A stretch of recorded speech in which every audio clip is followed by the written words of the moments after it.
Hello everyone. இன்றைக்கி நம்ம short and இங்கிலீஷில் என்ன பார்க்க போகிறோம் அப்படின்னா, ஆல்ரெடி நான் வவல்ஸ் சொல்லி கொடுத்தேன் சாப்டர் 2ல். இன்றைக்கி அதில் இன்றைக்கி நான் ப்ரிசீடிங் வவல்ஸ், ஃபாலோவிங் வவல்ஸ் அது சொல்லித்தரப்போகிறேன். அந்த preceding stroke, vowel following stroke ரெண்டு சொல்லித்தரப்போகிறேன். அப்படின்னா என்ன அப்படின்னா, இப்போது ப்ரிசீடிங் அப்படின்றது ஒரு ஸ்ட்ரோக்குக்கு முன்னாடி வவல் சவுண்டு வந்தால் எப்படி எழுதணும். ஃபாலோவிங் வவல் அப்படின்னா ஒரு ஸ்ட்ரோக்கை ஃபாலோ பண்ணி வவல் சவுண்டு வருது அப்படின்னா எப்படி எழுதணும் அப்படின்றது. ஓகேங்களா. இப்போ எர்த் அப்படின்னு ஒரு வேர்டு இருக்குது. ஓகேங்களா. எர்த் அப்படின்னா ஏன்ற வவல் சவுண்டு ஃபஸ்ட்டு வருது, அப்புறம் ஆர் சவுண்டு வருது, இத்து சவுண்டு வருது. ஓகேங்களா. இப்போ இது எப்படி எழுதணும், நம்ம ஏன்ற வவல் சவுண்டை ஃபஸ்ட்டு விட்டுட்டு மற்றதுக்கான ஸ்ட்ரோக்கை போடணும். எர்த் அப்படின்போது எர்ரு இத்து ரெண்டு எழுதிட்டு எர்த் ஏ வருதா, அப்போது நான் ஃப்ரண்ட் பேக் சொல்லி கொடுத்தனா, அதாவது ஒரு ஸ்ட்ரோக்கோட முன்னாடி பின்னாடி ஆர் இருக்குன்னா இது ஃப்ரண்ட்டு, இது பேக், இது முன்னாடி, இது பின்னாடி. ஓகேங்களா. அப்போ எர்த் அப்படின்றது ஏ ஃபஸ்ட்டே வர்றதுனால, ஸ்டார்டிங்லேயே வர்றதுனால ஆருக்கு ஏ எங்கே போடணும், செகண்ட் பிளேஸில் போடணும். இப்போ ஆருக்கு முன்னாடி செகண்ட் பிளேஸில் புள்ளி வச்சா ஏ, எர்த் புரிஞ்சுங்களா. இது first place, second place, third place. ஆரோட first place, second place, third place. Second பிளேஸில் புள்ளி வச்சா ஃபஸ்ட்டு ஏ படிக்கணும். A, earth. ஓகேங்களா. அடுத்து ஏப் அப்படின்போது ஏ ஃபஸ்ட்டு வருது. அப்போது ஏப் அப்படின்றதுல பிக்கான ஸ்ட்ரோக் இருக்குது. பிக்கான ஸ்ட்ரோக் போட்டு ஏ முன்னாடியே வர்றதுனால செகண்ட் பிளேஸில், பியோட செகண்ட் பிளேஸில் முன்னாடி புள்ளி வச்சா ஏ, ஏப். புரியுதுங்களா. அடுத்து ஈட்டுன்னும்போது ஈ முன்னாடி வருது, டி பின்னாடி வருது. இப்போ டீக்கான ஸ்ட்ரோக் போட்டுட்டு ஈ முன்னாடியே வருதுனால ஈ எங்கே போடணும், தேர்டு பிளேஸில் புள்ளி வச்சா தேர்டு பிளேஸில் புள்ளி வைக்கிறோம். இங்கே பின்னாடி வைக்காம ஏன் முன்னாடி வைக்கிறோன்னா, ஈட் அப்படின்றதுல ஈன்ற சவுண்டு ஃபஸ்ட்டே வர்றதுனால இது ஸ்ட்ரோக்குக்கு முன்னாடி பக்கம் தேர்டு பிளேஸில் புள்ளி வைக்கிறோம். ஈட். ஓகேங்களா. இதுதான் ப்ரிசீடிங் வவல். ஸ்ட்ரோக்கோட முன்னாடி வர்றதுனால வவல் சவுண்டு, இது ப்ரிசீடிங் வவல் அப்படின்னு சொல்லுவோம். அடுத்து ஃபாலோவிங் வவல். ஃபாலோவிங் வவல்னால் ஸ்ட்ரோக்கு அடுத்து ஃபாலோ பண்ணி வரும் வவல். இப்போ லே அப்படின்னு ஒரு வேர்டு இருக்குது. லே அப்படின்னா எல்லுக்கான ஸ்ட்ரோக்கு லே, எல்லுக்கான ஸ்ட்ரோக் ஃபஸ்ட்டு வரணும். எல்லுக்கு அடுத்து ஏ சவுண்டு வர்றதுனால ஏன்னா செகண்ட் பிளேஸில் புள்ளி வச்சா ஏ, அப்போது ஏ, லே. புரியுதுங்களா. அடுத்து ரேனா R A, ray. B A, second பிளேஸில் புள்ளி வச்சா ஏங்க, பி செகண்ட் பிளேஸில் புள்ளி வச்சா ஏ, பே. அடுத்து ஜே செகண்ட் பிளேஸில் புள்ளி வச்சா ஏ, ஜே. ஷூ, இஷ்ஷுக்கான ஸ்ட்ரோக் இப்படி சொல்லி கொடுத்துருப்பேன். தேர்டு பிளேஸில் கோடு பட்டா ஊ, ஷூ. ரெண்டையும் சேர்த்து படிக்கணும், ஷூ. ஓகேங்களா.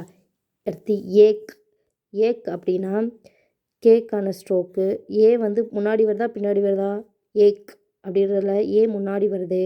ஏ செகண்ட் பிளேஸில் புள்ளி வச்சா ஏ, கேக்கான ஸ்ட்ரோக்கு சேர்த்தி படித்தா ஏக். ஈக்கில் ஈ முன்னாடியே வருது.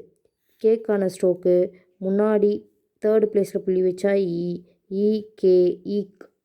ஓகேங்களா. அடுத்து நோனா எண்ணுக்கு அடுத்து ஓன்ற சவுண்டு எங்கே வருது, பின்னாடி வருது. அப்போ எண்ணுக்கு செகண்ட் பிளேஸில் கீழே கோடு போட்டால் இது நோ, மேலே கோடு போட்டால் ஓனுங்க, கீழே போட்டால் நோ. அடுத்து கே செகண்ட் பிளேஸில் புள்ளி வச்சா கே. ஏக்குன்னா மேலே புள்ளி வைக்கணும், கேனா கீழே புள்ளி வைக்கணும். கே போட்டு தேர்ட் பிளேஸில் பின்னாடி புள்ளி வச்சோன்னா கீ. ஓகேங்களா. ஈக்குன்னா மேலே புள்ளி வைக்கணும், கீனா கீழே புள்ளி வைக்கணும். ஓகே, டிஃப்ரென்ஸ் புரிஞ்சதா. இப்போது நான் ப்ரிசீடிங் வவல் தனியாக சொல்லி கொடுத்தேன், ஃபாலோவிங் வவல் தனியாக சொல்லி கொடுத்தேன். ரெண்டுமே சேர்ந்து வருது அப்படின்ற மாதிரி. இப்போது ஃபார் எக்ஸாம்பிள் அஷோர் அப்படின்னு ஒரு வேர்ட் இருக்குது. அஷோர்னு ஒரு வேர்ட் தெரியும்ல. அப்போது ஆக்கான வவல் சவுண்டு விட்டுட்டு ஸ்ட்ரோக்கை மட்டும் போடுவோம். Issue are 2 stroke. இப்போ வவல் சவுண்டு அஷோர். ஆன்றது ஃபஸ்ட்டில் வருது. அப்போ இஷ்ஷுக்கு இங்கே ஃப்ரண்ட்டில் ஃபஸ்ட் ப்ளேஸில் புள்ளி வச்சா ஆ. இஷ் ஷோர். ஷோர்னும்போது அஷோருக்கு ஆக்கு புள்ளி வச்சுட்டேன். ஷோனும்போது இஷ்ஷுக்கு செகண்ட் ப்ளேஸில் கோடு போட்டால் ஓ. Show R ashore. புரியுதுங்களா? இப்போ இட்டாலி அப்படின்னா இப்போது ஈ வந்து இட்டாலி அப்படின்றதுல ஈக்கான வவல் சவுண்டை விட்டுட்டு லி 2 ஸ்ட்ரோக்கை போட்டுட்டோம்.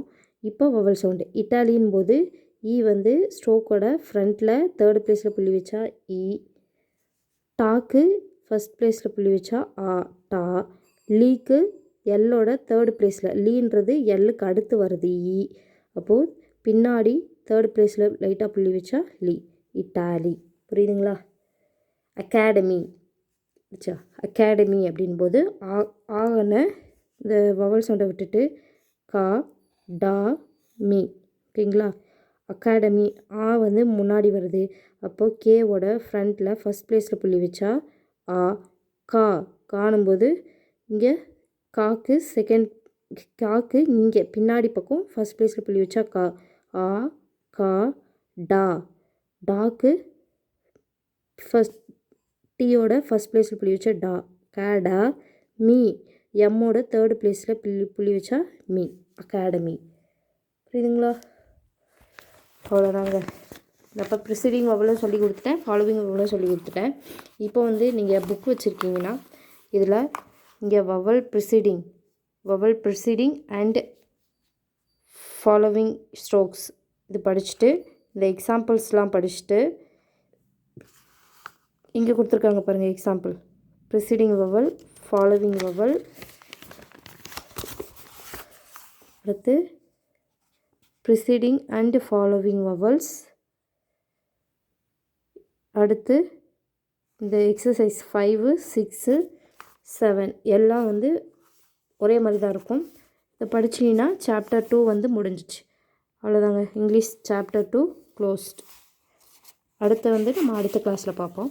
தேங்க்யூ.